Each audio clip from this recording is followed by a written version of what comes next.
नमस्कार विद्यार्थी मित्रों, घरशाला बुनियादी संस्था संचालित यूट्यूब चेनल में फरीने आप सौ बाळ मित्रों हार्दिक स्वागत है। विद्यार्थी मित्रों, सौ प्रथम आप बाळकोने खूब खूब अभिनंदन, कारण के आप सौ धोरण 6 मांथी धोरण 7 में प्रवेश मेळवी चूक्या छो। विद्यार्थी मित्रों, आपणे आजे सामाजिक विज्ञान विषयनो अभ्यास करवानो छे, परंतु ए पहेला आपणे अनुक्रमणिकानी समजूती मेळवी अने सामाजिक विज्ञान विषयनी अंदर आपणे केटला केटला पाठ कई रीते भणवाना छे तेनो प्राथमिक परिचय मेळवी लईए। तमे जो स्क्रीन पर जोई शको छो अनुक्रमणिका, आप सौ पासे आपनुं पाठ्यपुस्तक पण हशे।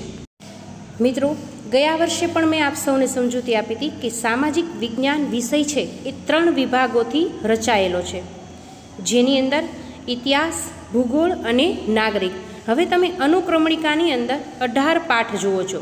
1 થી 18 पाठ सुधी आपणे अभ्यास करवानो छे, परंतु मित्रों आ जे 18 पाठ छे एने 3 विभागनी अंदर वर्गीकृत करवामां आव्या छे अने आपणे 3 विभागोनो अभ्यास करवानो छे।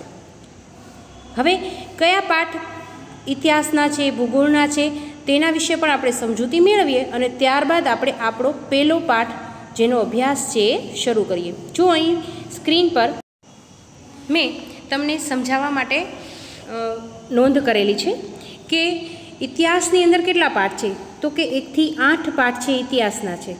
हवे परीक्षानी अंदर कंटिन्यू 8 पाठ पूछाता नथी, कारण के आपणे हमणां ज वात करी ने कि सामाजिक विज्ञान विषय छे 3 विभागोथी वर्गीकृत छे। माटे आपणे सौ प्रथम जाणीए कि 1 થી 8 पाठ छे ए इतिहासना छे, जेमां राजानो अभ्यास करवानो आवे। ए समये कया कया राजाओए राज्य कर्युं, पोतानो राज्य विस्तार कई रीते वधार्यो, कई रीते आपणी सुधी समाज छे एनी संस्कृतिनुं घडतर थयुं, आवा अनेक मुद्दाओनी चर्चा अलग अलग पाठ द्वारा आपणे करवानी छे। त्यारबाद आपणे वात करीए भूगोळनी, कि जेमां भौगोलिक विस्तारनी तमाम माहितीनो अभ्यास आपणे करवानो छे। वातावरण छे तो वातावरणनी सजीवो उपर कई रीतना असर थाय छे, आपत्ति समये के कोई पण कुदरती मानव सर्जित आपत्ति होय तो ए समये कई रीतना व्यवस्था करवी। आपणी पासे अनेक संसाधनो छे कि जे आपणे कुदरत तरफथी मळे छे, तो एनुं आपणे जतन कई रीते करवुं, एनो उपयोग आपणे कई रीते करवो, आवा तमाम मुद्दाओनी चर्चा आपणे भूगोळना पाठ द्वारा करवानी छे। तो भूगोळना पाठ छे ए 9 થી 13 पाठ छे। त्यारबाद आपणे नागरिक शास्त्रनो अभ्यास करवानो, जेमां पण आपणे लोकशाही विषे अभ्यास करवानो छे। लोकशाही में समानता कई रीते, दरेक नागरिकने समान हको, समान अधिकार आपवामां आव्या छे, समान फरजो छे, तो ए कई रीते आपणे अदा करवानी छे। भारतना नागरिक तरीके आपणे कई कई फरजो बजाववानी छे। सरकार छे ए केटला प्रकारनी छे, कई कई सरकार छे, सरकारना कार्यो कया छे, आ उपरांत बजार विषे आपणे अहींया आगळ चर्चा करवानी छे। तो विद्यार्थी मित्रों, आपणे अभ्यास कर्या एम अनुक्रमणिकानी अंदर तमे 18 पाठ जोई शको छो, जेनी अंदर 1 થી 8 पाठ छे ए इतिहासना, 9 થી 13 पाठ छे ए भूगोळना अने 14 થી 18 पाठ छे ए बजारना। हवे आपणे सौ प्रथम पाठ 1 जेमां भाग 1 नो आपणे अभ्यास करीए। सौ प्रथम तो आपणे पाठनुं नाम छे राजपूत युग, नवा शासको अने राज्यो। तो ए समझीए कि राजपूत युग एटले शुं अने तेमां कया कया नवा शासको छे अने राज्यो छे अने शा माटे आवा शासको छे एनुं वर्चस्व आपणने जोवा मळ्युं। तो समझीए कि राजपूत युग एटले शुं, तो कि राजपूत राजवीओ छे एणे ईस्वीसन 700 થી ईस्वीसन 1200 वच्चे, એટલે કેટલો સમયગાળો થયો મિત્રો, તો કે 500 વર્ષનો સમયગાળો થયો। અને આ સમયગાળા દરમિયાન મોટા ભાગના ઉત્તર ભારતના અને દક્ષિણ ભારતના વર્ચસ્વ જમાવી, ઉત્તર ભારત અને દક્ષિણ ભારત પર વર્ચસ્વ જમાવી રાજપૂત યુગની સ્થાપના કરી। હવે તમને પ્રશ્ન થાય કે ઉત્તર ભારત અને દક્ષિણ ભારત છે તો બંનેના જે રાજા છે એ અલગ અલગ હતા। उत्तर भारतनी अंदर छे ए सम्राट हर्षवर्धन, तमे धोरण 6 नी अंदर पण अभ्यास करी चूक्या छो। तो उत्तर भारतनी अंदर सम्राट हर्षवर्धन छे ए राज्य करता हता, ज्यारे दक्षिण भारत उपर पुलकेशी बीजो छे ए राज्य करता हता। बंनेए पोतानुं वर्चस्व छे ए जमावी राख्युं हतुं। દરેક રાજા છે એ પોતાનું વર્ચસ્વ વધારવા, પોતાની સંસ્કૃતિ ફેલાવવા હંમેશા રાજ્યનો વિસ્તાર કરતા હોય છે અને એકબીજા રાજ્યો સાથે, એકબીજા રાજાઓ સાથે યુદ્ધ કરતા હોય છે. ભારતીય હિન્દુ સંસ્કૃતિને આ બંને રાજાઓએ પ્રજ્વલિત રાખી હતી. તેમ છતાં હવે આપણે સમજવાનું છે કે આ બંને રાજાઓ પછી શા માટે નવા નવા રાજ્યો છે એ ઊભા થયા. અહીં તમે બંને રાજાઓને જોઈ શકો છો. પહેલાં છે સમ્રાટ હર્ષવર્ધન, જે ઉત્તર ભારતનો રાજા છે એ તો, અને પછી છે એ પુલકેશી બીજો, જે દક્ષિણ ભારતનો રાજા છે. હવે 7મી સદીની અંદર હર્ષવર્ધન છે એનું અવસાન થાય છે. આ પહેલાં તમને ખ્યાલ હોય તો આપણે ધોરણ 6માં અભ્યાસ કર્યો હતો કે બંને રાજાઓ વચ્ચે યુદ્ધ થાય છે અને નર્મદા નદીના કિનારે આ યુદ્ધ છે એમાં હર્ષવર્ધન છે હારી જાય છે, પુલકેશી બીજો છે એની જીત થાય છે.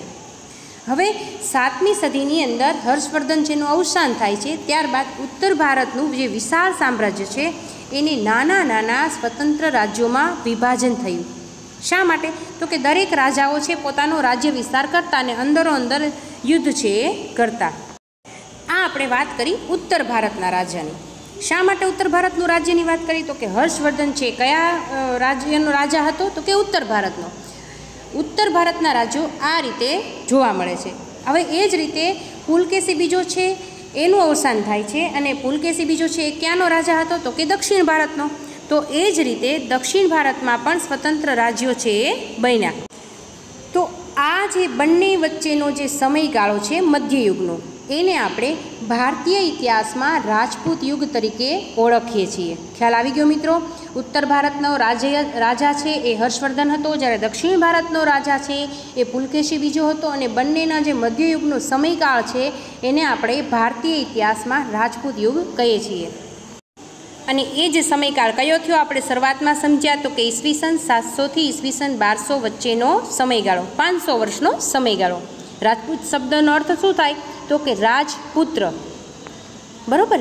હવે આપણે સમજવાનું છે કે રાજપૂતની વાત કરીએ છીએ ત્યારે સૌ પ્રથમ આપણે એ પણ સમજવું પડે કે રાજપૂતો છે એનામાં કયા કયા ગુણો હતા કે જેથી કરીને એમણે 500 વર્ષ સુધી પોતાનું વર્ચસ્વ જમાવી રાખ્યું. તો રાજપૂતો છે એ બહાદુર હતા અને એટલા જ ટેકીલા હતા. જે કોઈ પ્રજાને તે વચન આપે તે પોતાના પ્રાણના ભોગે પણ એમનું પાળતા, એમનું રક્ષણ કરતા. અને જ્યારે યુદ્ધભૂમિની અંદર દુશ્મનો છે એની સાથે હારવાનું સમય આવે ત્યારે તેઓ મૃત્યુને પસંદ કરતા. એટલે શું કહે છે કે દુશ્મનને પીઠ બતાવવા કરતાં તેઓ મૃત્યુને વિશેષ પસંદ કરતા. તેઓ ગૌ બ્રાહ્મણ એટલે કે ગાયોની અને બ્રાહ્મણોની છે એ રક્ષા કરતા. તેઓ ગૌ બ્રાહ્મણ પ્રતિપાલક હતા. અને જે કોઈ સંકટ સમયે આ રાજાના શરણે જાય તેઓનું કોઈ પણ ભોગે તેઓ રક્ષણ કરતા. લડાઈની અંદર ક્યારેય પણ અધર્મ આચરતા નહીં અને એટલા માટે તે રાજપૂતો છે બહાદુર હતા. અને આવા અનેક રાજપૂતોએ આપણા ભારતને, આપણી ભારતીય સંસ્કૃતિને પ્રજ્વલિત રાખી હતી. જે રીતે મિત્રો રાજપૂતો છે એ ગુણીલા હતા, રાજપૂતોની અંદર અનેક ગુણો હતા, એ જ રીતે ભારતની રાજપૂતાણીઓ એ પણ એમના વીરત્વ માટે વિખ્યાત હતી. કઈ રીતે? તો કે જ્યારે યુદ્ધભૂમિની અંદર પોતાનો પુત્ર કે પતિ યુદ્ધની અંદર લડવા માટે જાય છે ત્યારે હસતા મુખે યુદ્ધમાં વિદાય આપતી. સતીત્વ, નિડરતા અને સત્ય માટે તે પ્રાણની પણ પરવા કરતી નહીં.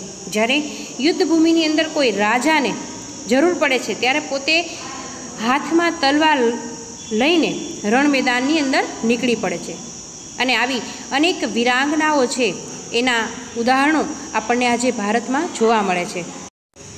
જેમ કે રાણી લક્ષ્મીબાઈ, નાયિકા દેવી. જો આવા તો અનેક ઉદાહરણો છે અને સાથે સાથે એવા અનેક પ્રસંગો છે કે જેની અંદર રાજપૂતાણીઓએ પોતાનું વીરત્વ દેખાડ્યું છે.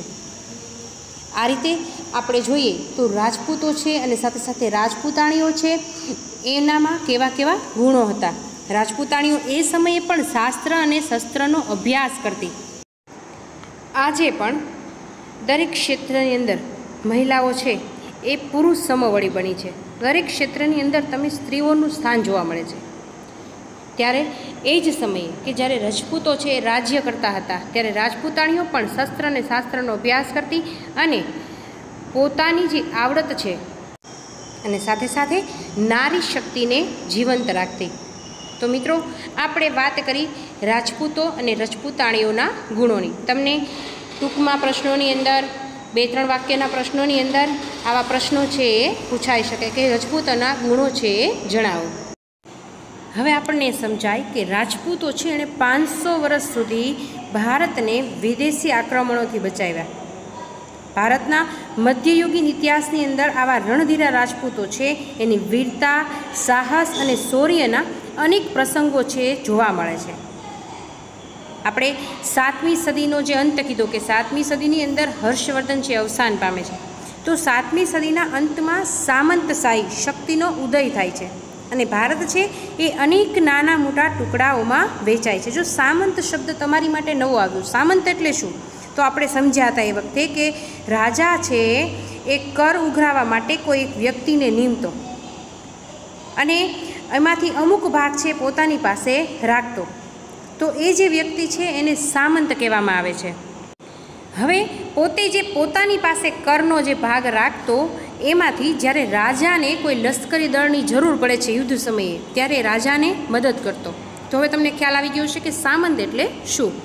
તો 7મી સદીના અંતમાં સામંતશાહી શક્તિ છે એનો ઉદય થાય છે અને ભારત છે એ નાના મોટા ટુકડામાં વહેંચાય છે. આ જ રીતે દેશમાં અનેક રાજપૂત રાજ્યવંશોનો ઉદય થાય છે અને આ જે સમય છે એને મધ્યયુગ કહે છે. આપણે હવે જે અભ્યાસ કરવાનો છે પાઠના નામ મુજબ આપણે સૌપ્રથમ રાજપૂત યુગ એટલે સમજી લીધું, રાજપૂત યુગનો સમયગાળો કેટલો હતો એ સમજ્યા, રાજપૂતોની અંદર કેવા કેવા ગુણો હતા અને રાજપૂતોએ કેટલા વર્ષ સુધી રાજ્ય કર્યું. હવે આપણે એમાં નવા નવા શાસકો છે એમાં રાજ્યો કયા કયા છે એની વિગતે ચર્ચા કરીએ. જેમાં સૌપ્રથમ આપણે સમજીએ ઉત્તર ભારતનું રાજ્ય. હવે તમને ખ્યાલ આવી ગયો છે કે ઉત્તર ભારતનું રાજ્ય છે કઈ રીતે પહેલાં તો બન્યું. તો આપણે હમણાં જ અભ્યાસ કર્યો કે હર્ષવર્ધનનું અવસાન થાય છે અને ત્યારબાદ એના જે સ્વતંત્ર રાજ્યો છે એ નાના નાના રાજ્યોની અંદર વિભાજિત થાય છે અને આ રીતે ઉત્તર ભારતના અનેક રાજ્યો અને અનેક રાજાઓનું વર્ચસ્વ છે એ જોવા મળ્યું. જેમાં આપણે વાત કરીએ તો ઉત્તર ભારતના કયા કયા એવા રાજ્યો હતા કે જેમાં પોતાનું ઉત્તર ભારતનું રાજ્ય છે એનું વર્ચસ્વ છે એનો રાજ્ય વિસ્તાર છે એ વધાર્યો. તો કે ગુર્જર પ્રતિહાર સામ્રાજ્યનું જે પતન થયું ત્યારબાદ કનોજનું ગઢવાલ રાજ્ય, બુંદેલખંડનું એટલે કે જેજા ભુક્તિનું ચંદેલોનું રાજ્ય, માળવાનું પરમાર રાજ્ય, અણહિલવાડનું ચોલુકી એટલે કે સોલંકી રાજ્ય, ડાહલનું ચેદી રાજ્ય, સાકમભરીનું ચૌહાણ રાજ્ય અને દક્ષિણ રાજસ્થાનનું ગોહિલ રાજ્ય છે સ્થાપિત થયા. જો ઉત્તર ભારતની અંદર અનેક રાજ્યો છે એ તમને જોવા મળે છે અને દરેક રાજ્ય છે એનો રાજ્ય વિસ્તાર છે એનો સ્થાપના છે એ અલગ અલગ રાજાઓ દ્વારા જોવા મળે છે અને દરેક રાજાએ પોતાના રાજ્યકાળ સમય દરમિયાન અનેક વિસ્તાર છે, અનેક કાર્યો છે એ કરેલા છે, જેનો આપણે હવે પછી ચર્ચા છે એ કરીશું. આપણે હમણાં જ વાત કરીને કે ગઢવાલ રાજ્ય ક્યાંનું હતું? કનોજનું. તો ગઢવાલ રાજ્ય છે એનો સ્થાપક કોણ હતો? ચંદ્રદેવ. જો આ નામ ખાસ યાદ રાખજો કે ગઢવાલ રાજ્યનો સ્થાપક છે એ ચંદ્રદેવ હતો. એણે કનોજને પણ પોતાની રાજધાની બનાવી હતી અને એ સિવાય કાશીને પણ પોતાની રાજધાની બનાવી હતી. એટલે કે ચંદ્રદેવ જ્યારે રાજ્ય કરતો હતો ત્યારે એ સમય દરમિયાન 2 રાજધાની હતી. એક હતું કનોજ અને બીજું હતી કાશી. જ્યારે ચંદ્રદેવ પોતાનો સ્થાપક હતો ગઢવાલ રાજ્યનો ત્યારે એ સિવાય એ સમયે મદનચંદ્ર અને ગોવિંદચંદ્ર છે એ પણ શાસકો છે એ થઈ ગયા. કયા રાજ્યના? તો કે ગઢવાલ રાજ્યના. અને દરેક રાજ્યની અંદર કોઈ એક પ્રતાપી રાજા, પરાક્રમી રાજા હોય છે. તો આ જે રાજ્ય છે એની અંદર ગોવિંદચંદ્ર છે એ કુળનો સૌથી પ્રતાપી રાજા હતો. શા માટે? તો કે જ્યારે મહમ્મદ ગઝની છે એણે ભારત પર આક્રમણ કર્યું હતું ત્યાં ગોવિંદચંદ્રએ એના આક્રમણને અટકાવ્યું હતું અને રજપૂત જે શાસન છે એને જીવંત રાખ્યું હતું. આ ઉપરાંત એણે અનેક બૌદ્ધ વિહારો છે એનો જીર્ણોદ્ધાર કરાવ્યો હતો.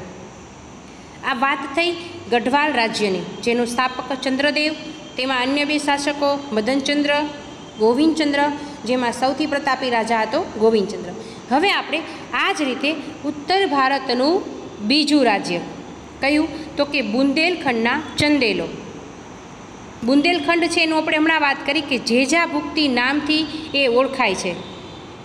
તો બુંદેલખંડ પ્રદેશ છે એનું રાજ્ય છે એ જેજાભુક્તિ નામથી તો ઓળખાય છે, પણ એ સમયે એના રાજ્ય વિસ્તારની અંદર પણ બીજા મહાન શાસકો થઈ ગયા, જેની વાત કરીએ તો યશોવર્મા, કીર્તિવર્મા, પરમર્હિદેવ એટલે કે પરમાર જેવા અનેક શાસકો છે એ બુંદેલખંડના એટલે કે જેજાભુક્તિ નામના રાજ્યની અંદર થઈ ગયા. અને ભારતના ઇતિહાસની અંદર આ રાજ્યવંશનું એટલે કે ચંદેલ વંશનું પણ ઘણું મહત્ત્વ છે. શા માટે? તો કે ખજુરાહો, કાલિંજર અને મહોબા એ વખતના ચંદેલોના મુખ્ય નગર હતા. અને આપણે જાણીએ છીએ કે ખજુરા છે એ ભવ્ય મંદિર તરીકે ઇતિહાસની અંદર એક તીર્થસ્થાન તરીકે પોતાની નામના છે પામી છે. ખજુરાહોનું મંદિર છે એક તીર્થસ્થાન તરીકે બનેલું છે.